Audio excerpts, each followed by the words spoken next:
Good evening. You are now with me, Handy Gui, for TVS Nightline. Here are the headlines for tonight. France has urged Israel to stop its controversial E1 settlement project on Palestinian land in East Jerusalem. And Deputy Prime Minister ZAHID has warned defense and security forces against abusing their rank, stressing zero tolerance for any misuse of power. Tanjung Manis is set to spearhead Sarawak's second wave of development, with GPS focusing on food, tourism and agro-based downstream industries in the Rajang Delta.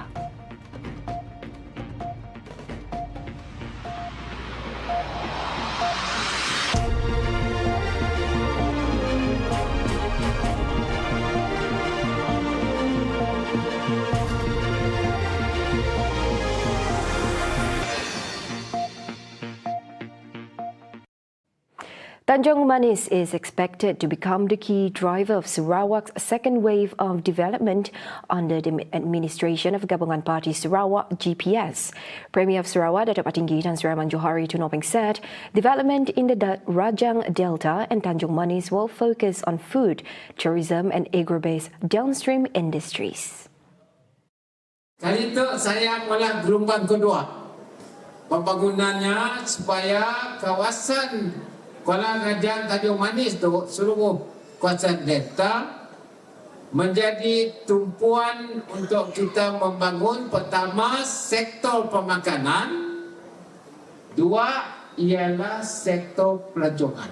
One of the key projects include large-scale cultivation of Josephine pineapples, positioning Sarawak as a major producer of high-quality pineapples for both domestic and international markets. Jadi setidaknya nak pula nanamkan nanas besar-besaran di Sarawak dan telah mengenal pasti Tanjung Manis.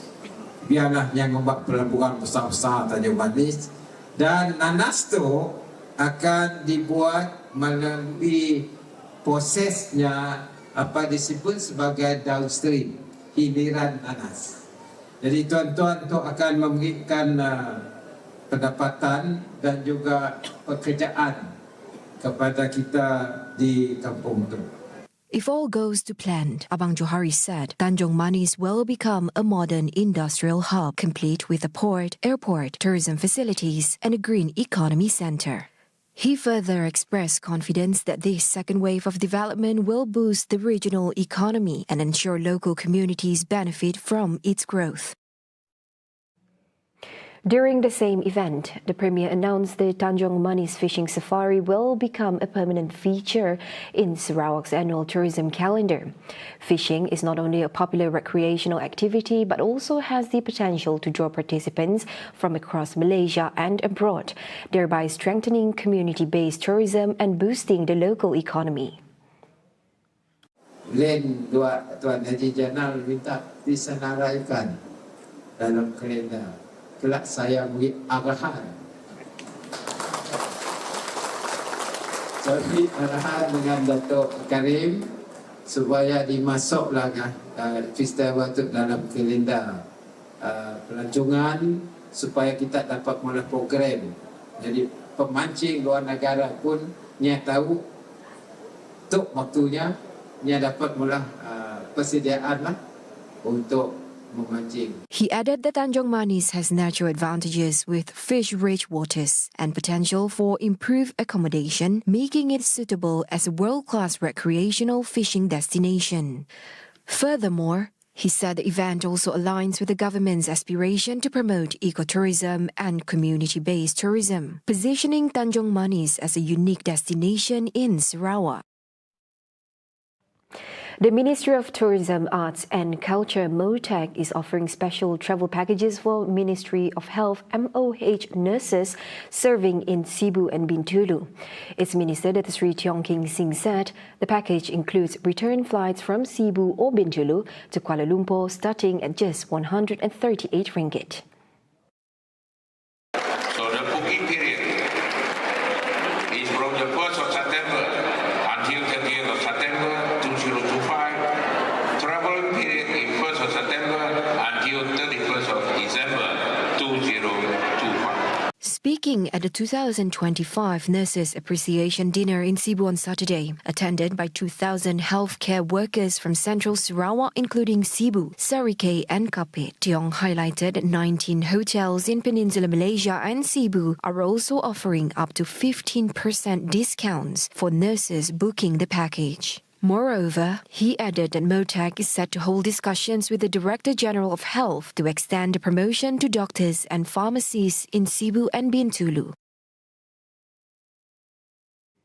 All parties must exercise caution when commenting on the passing of Zahra Khairina Mahathir. Deputy Prime Minister Datuk Seri Fadillah Yusof warned that unfounded sentiments or speculations could undermine social harmony and weaken public confidence in the nation's legal institutions. The case remains under police investigation following initial procedures such as forensic analysis and a post-mortem examination. Biarlah perkara ini selesaikan dulu. Janganlah kita mengambil peluang untuk mewujudkan sentimen. Pertama, yang boleh memporak-porandakan negara kita sendiri. Yang kedua, yang boleh menyebabkan hilangnya hormat kepada sistem mahkamah, sistem kepolisan dan juga sistem integriti kesihatan itu sendiri. Ianya tidak baik untuk kita semua. He emphasized that if there is any injustice in the investigation, legal avenues remain open to ensure justice is upheld transparently. The Justice for Zahra Khairina movement continues to attract attention. However, the government's priority is to ensure the case is handled through proper procedures without political interference. Deputy Prime Minister Datuk Seri Dr. Ahmad Zahid Hamidi has reminded members of the Defence and Security Forces not to misuse their rank or position for unlawful actions. Echoing the statement made by Chief of Defence Force General Tan Sri Muhammad Nizam Jaafar, he stressed that there will be no compromise in addressing any abuse of power. Saya fikir mereka mengetahui tetapi mungkin mereka tersalah baca terhadap apa yang dilakukan oleh mereka, seolah-olah pihak penguat kuasa tidak mengetahuinya, dan saya harap ini adalah satu pengajaran yang mahal untuk yang lain-lain, apa juga pasukan penguatkuasaan, supaya tidak melakukan kerja yang sama ataupun kerja-kerja berlainan dengan tujuan yang sama. He stressed that abuse of power must stop as it tarnishes the image of the nation's defense and security forces. Last Wednesday, 10 individuals, including senior military officers aged between 30 and 55, along with an Indonesian national, were arrested around the Klang Valley in Ob Soho by the Malaysian Anti-Corruption Commission MACC Intelligence Division with the Anti-Corruption Tactical Squad. The Ministry of Women, Family and Community Development is prepared to assist single mothers in claiming child support after divorce. Its Minister, Datuk Seri Nancy Shukri, said the assistance will be provided through both the Sharia and the Civil Court. Jadi masalahnya ramai wanita, terutama sekali mereka tidak berkemampuan untuk pergi ke mahkamah untuk menuntut nafkah untuk anak dia. Mahkamah sudah putuskan. Okey, sudah enter judgment, tetapi yang si bapa untuk anak-anak ni masih tidak mematuhi perintah tersebut. Jadi si bekas isteri ataupun si ibu kepada anak-anak untuk pergi ke mahkamah, kita tahu bagaimana caranya. Jadi sebab itu kami melalui Jabatan Pembangunan Wanita dan juga kita bekerjasama juga dengan LPPKN kita membawa perkara ini dan kita dapat peruntukan. Jadi sebab itu kita ke Sarawak dulu, di Mahkamah Kuching dulu, yang pertama sekali yang kita kongsikan.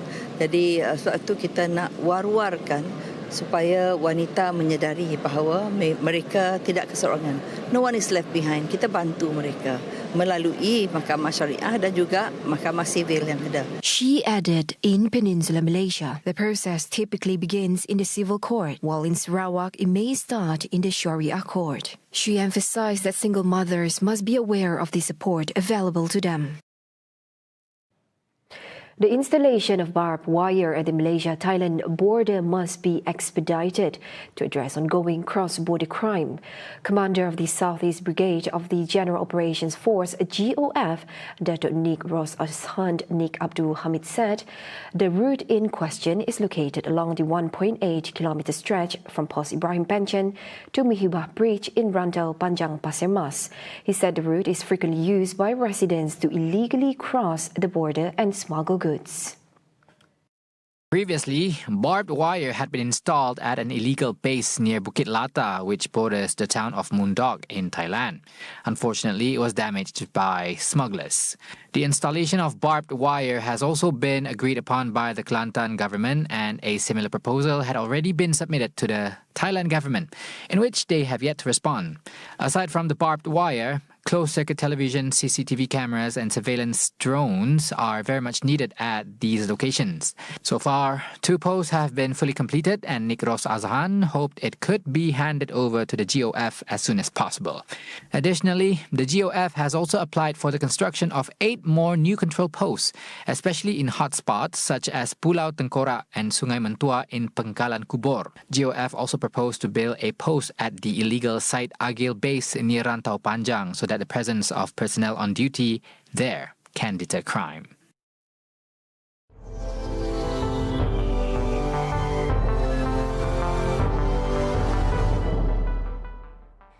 Now on global updates, the French Foreign Ministry has called on Israel to halt its controversial E1 settlement project, which seeks to expand construction on land seized from the Palestinians in East Jerusalem, according to the Palestine News and Information Agency, or WAFA.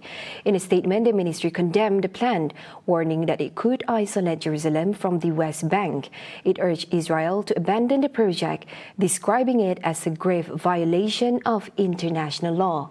The ministry further cautioned that moving forward with the plan would effectively split the West Bank in two and deal a severe blow to the two-state solution. It emphasized that the two-state solution remains the only viable path to achieving lasting peace and security for both Israelis and Palestinians. At least 7 people were killed and many injured after a cloudburst triggered more flash floods in Indian-administered Jammu and Kashmir. Military helicopters were deployed to rescue people stranded after the cloudburst in the Kathua district. Videos posted on social media showed damaged roads, homes and vehicles in the places hit by floods and landslides. The new flash floods added misery to the Jammu and Kashmir region, still reeling from the impact of the flash flood on Thursday that destroyed a camp of Hindu pilgrims in the village of Chisoti in Kiswar district. And more than 65 people were killed in Kiswar and scores are still missing. Families still anxiously await word on missing relatives who they fear are trapped or swept away by the flood.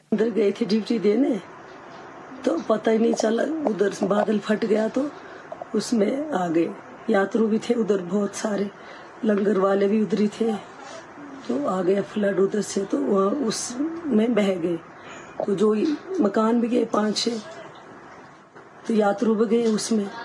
इस गांव के कोई 12-13 लोग जो थे, कुछ ladies थी, लड़कियां थी, बुजुर्ग थे 3-4 जने।